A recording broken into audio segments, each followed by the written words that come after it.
What's going on, YouTube? This is SG1 Sports, and you're watching our SEC football channel. In this video, we're projecting ahead to 2019, so we're not just looking at 2018, we're projecting ahead to 2019 and where these running backs will be at the end of the season. And we're not just looking at talent. We're not just giving you the top 10 most talented running backs. We're also looking at production, the 10 guys that we think will have the most production. It's a combination of the two. We're not just looking at production. We're not just looking at talent. We are combining the two to kind of give you a top 10 list here for the SEC running backs. So with that being said, let's get started. At number 10, we go to Ole Miss and Scottie Phillips. Last season, he ran for almost 1,000 yards, had 6.1 yards per carry, 14 total touchdowns. He appears to be the guy for Ole Miss. He's going to be their featured back, but they had a big 5-star recruit come in.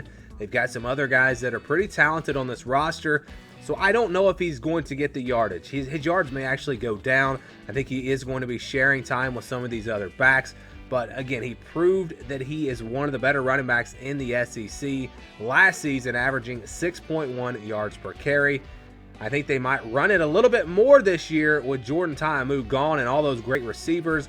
So I do expect Scottie Phillips to have a really big year, and I think he'll be at number 10. At number 9, we go to Arkansas, and we go to Rakeem Boyd, another guy that might not get the carries. There are several backs there at Arkansas that are talented. With Ben Hicks there at quarterback, I expect him to actually throw more this year.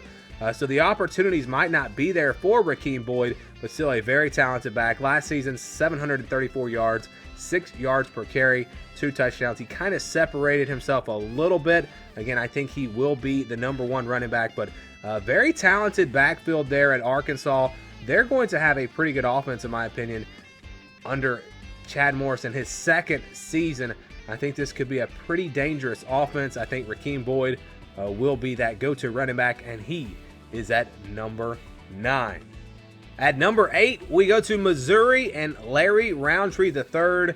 Last season, ran for over 1,200 yards, 5.4 yards per carry, 11 touchdowns. And remember, they had Demaria Crockett last year, so he was splitting time with him. Now he appears to be the feature back for Missouri. With Kelly Bryant at quarterback, I think there will be much more emphasis on the run game, which is a good thing for Rountree, but at the same time, Kelly Bryant is going to be running the ball, and that's going to take some of the carries away from Rountree. So I expect him to have a big season. I think it will be pretty similar to what he did last year. I think if you're just talking about the running back position, he is definitely going to get the majority of the carries. And again, we have seen how talented he is. I've got Larry Rountree III at number 8. Number 7, we're going with a true freshman, John Emery Jr. He was the number 2 running back in the 2019 class. And okay, if he does not live up to the hype, I would probably put Clyde Edwards-Helaire in this position. I think an LSU running back will be on this list at the end of the season, but I still think it's going to be John Emery Jr. You look at his highlights, this kid is really, really good. A lot of times when you watch these recruits, you look at their highlights, they're just running away from everybody. They're just so much faster than the other players. But you look at him, and he is breaking tackles. His ability to cut, ability to break tackles. He has the speed as well. He has the power. I think he has the total package. I think he's going to be the best running back LSU has had since Leonard Fournette, and maybe even potentially on that same type of level. I have him at number 7. At number 6, we go to Kentucky and Asim Rose, or AJ Rose. 442 yards last year, 6.2 yards per carry, 1 touchdown.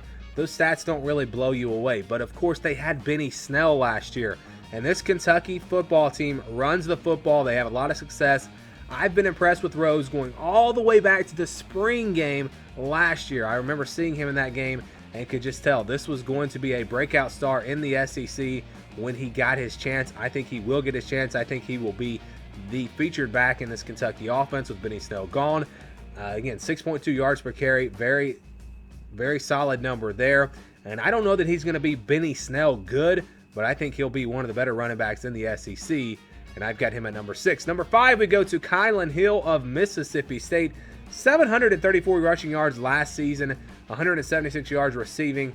He helped the team out there as well. 6.3 yards per carry, 10 touchdowns.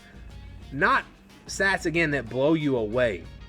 But he was injured during part of the season. Harris Williams was there. He was a senior. Now he's gone. And, of course, Nick Fitzgerald ran the ball 72 times per game, it seemed like. He was the one getting all the carries. But you could see a difference when Kylin Hill was in there with this offense. They were better. And when they did not have him, when he was injured, the offense was not as good. I think Kylin Hill is one of the better running backs in the country. I think he's one of the top 5 running backs in the SEC, and we have him at number 5. Look for him to have a big year, especially with Fitzgerald now gone. At number 4, we go to Florida, and it's Lamical Perine. Last season, 826 rushing yards, 6.2 yards per carry, 7 rushing touchdowns. Jordan Scarlett is gone, but they've got some other backs as well. So I still think he's going to be sharing some of those carries, but I think he'll have a much better opportunity to be a 1,000-yard rusher. And again, you just look at the talent. I think he's one of the top 4 guys in the SEC. 6.2 yards per carry. That is a really solid number. And this Florida offense is, you look at the weapons that they have a chance to be really dangerous. I think Perine could be the focal point of this offense.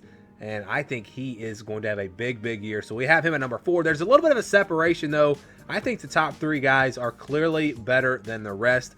At number 3, we have Najee Harris. And I think any of these 3 guys could have a chance to be number 1 on this list at the end of the year. Again, top 3 guys here in the SEC, to me, have separated a little bit from the rest of the pack. Harris last season, 783 rushing yards, 6.7 yards per carry, 4 touchdowns. He was maybe the 3rd most used running back. I don't know. I haven't looked at the actual carries. But they had Jacobs, of course, and Damian Harris. But they seem to always use him in the big games. If you've noticed that, it's almost like they would save him. Now that he is going to be the featured back, we're going to see exactly what he can do. And I think he has a chance to have a monster season. And I think he will definitely be over 1,000 yards. And he's at number 3. At number 2, we go to Keyshawn Vaughn of Vanderbilt. 1,244 yards for him last season, but look no further than the yards per carry. 7.9 yards per carry in the SEC. How is that even possible? I don't even know. 14 total touchdowns for him. I think he will really, this offense is going to be carried by Keyshawn Vaughn. Kyle Shermer is gone, and we don't know for sure how much production they're going to get out of the quarterback position. I think Riley Neal will step in and do a good job for them, and they've got a lot of weapons on offense, but to me, Vaughn is clearly the best player on this team, and I think he's going to get a lot of carries in 2018. I think you could see him closer to 2,000 yards coming up again in 2019. He's at number 2, but at number 1, we've got DeAndre Swift of Georgia. Over 1,000 yards last season, 297 yards receiving, probably the most versatile running back in the SEC. 13 total touchdowns for him. He can do it all. And they've had some really good running backs there. Now, I think he is clearly the go-to guy, the number 1 guy for Georgia. He was banged up a little bit last season, so if he can get in there and he's 100% healthy, I think DeAndre Swift is the best running back in the SEC, and I think they will lean on him with some of their weapons in the passing game now gone. So look for DeAndre Swift to have a monster season. Again, I think he's the best running back in the SEC. Top 3 guys, though, I think there's some debate there. If you want to switch the order here, I think any of these 3 running backs could be number 1 on this list at the end of the season. So we're looking at not just overall talent, but who is going to have the most productive year, who is going to mean the most for their teams. And right now, I think number 1 will be DeAndre Swift. I'd love to get your thoughts on this down in the comments below. Obviously, we left some teams off. There's 14 teams in the SEC, and we only have 10 spots. And it was tough. You look at Auburn, they've got some really good running backs. Who's going to be the go-to guy there? Tennessee, kind of the same situation. Who's going to be the go-to guy there? Texas A&M loses Travion Williams. Who's going to step up for them? And then also you have to look at South Carolina. I mean, they've got a stable of backs there. Rico Dowdle, for me, was very close to making it on this list. It was really between him and Scottie Phillips for the number 10 spot. So if you're wondering who was the next man to be on this list, it was Rico Dowdle of South Carolina. But again, they've got so many backs there. The guys that are going to be sharing carries. We're not just looking at the most talented running backs. We're looking at who's going to be the most productive, who's going to have the biggest season, and who's going to mean the most for their teams. Thank you for watching this video. If you're an SEC football fan, please subscribe to the channel. Leave us your thoughts down in the comments below. And for the latest in SEC football, keep it right here.